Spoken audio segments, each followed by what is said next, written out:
In the name of Allah, the most gracious, the most merciful. Assalamu alaikum. I hope that all of you are well. To boost our spirits, please subscribe to our MUK Official 47 YouTube channel. To catch the upcoming videos, simply click on the bell icon. Thank you. Baghdad शहर तारीख़ और फ़सन फ़नून।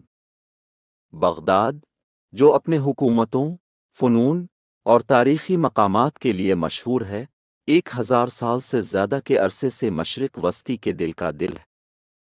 ये शहर दुनिया भर में मुख्तलिफ़ तारीख़ी दौरों के असरात से भरा हुआ है, जो उसे एक ज़िंदा तारीख़ी मकाम बनाता है। बुनियाद बगदाद की तख्लीक मामूला 762 में अल-मंसूर कल्फ़ा ने की थी, जिसने इसे अपनी हुकूमत का दार अल-खिलाफ़ा बनाया। शहर को मदीनतुस्सलाम यानी अमन वाले शहर कहा गया और ये अपने कुदरती हरीत और ज़ेबाई के लिए मरूफ हुआ।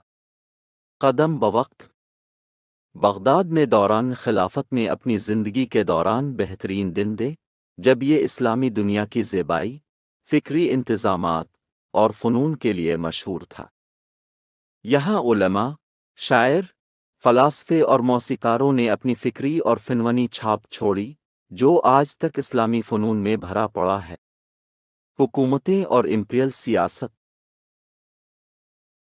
बगदाद ने मुख्तलिफ़ हुकूमतों की हुकूमत में रहा है, जो इस शहर की तारीख़ में एक ख़ास रंग बढ़ती हैं।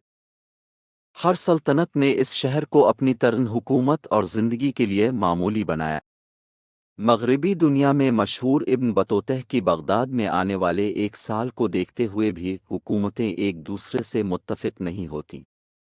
आलमी तारीख़ में बगदाद ने दुनिया की इल्मी, फ़नवनी और समाजी तारीख़ में बड़ा किरदार अदा किया है।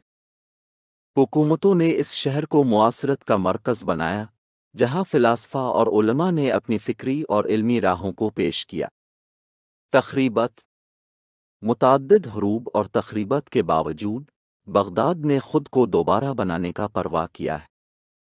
जदीद दौर में बगदाद ने शहर को मुरम्मत और तरक्कियात का मरकज़ बनाने के लिए मुख्तलिफ़ मंसूबे शुरू किए हैं। आखिरी विचेड़ा बगदाद की तारीख़ एक दुनिया की सबसे ज़्यादा तारीख़ी शहरों में गिनी जाती है। यहाँ हर कदम पर तारीख़, फ़न और सक़ाफ़त का चक्कर लगा हुआ है। हालत में भी बगदाद शहर अमन व आहन की पसंदीदा मकामात में से एक है, जहाँ ज़ायरीन और महल्ली लोग एक दूसरे के साथ अपनी तजुर्बात और ख्वाबों का हिस्सा बनाते हैं। Inshallah, see you in the next video. May Allah reward you with goodness.